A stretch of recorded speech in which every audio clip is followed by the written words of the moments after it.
জান্নাতি পোশাক কে সর্বপ্রথম পাবে, কে পরবে?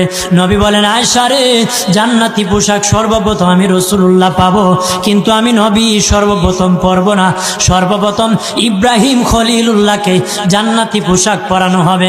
কেন জানুনি?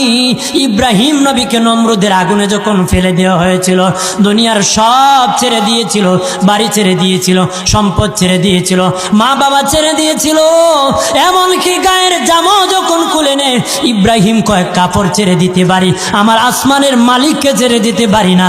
ওই দিন আল্লাহ ইব্রাহিমের সাথে অঙ্গীকার করেছিল, ইব্রাহিম আজকে তোমাকে সকলের সামনে উলঙ্গ করে লজ্জায় ফেলে দিয়েছি ইব্রাহিম, তারপরে তুমি আমাকে ছাড়ো নাই।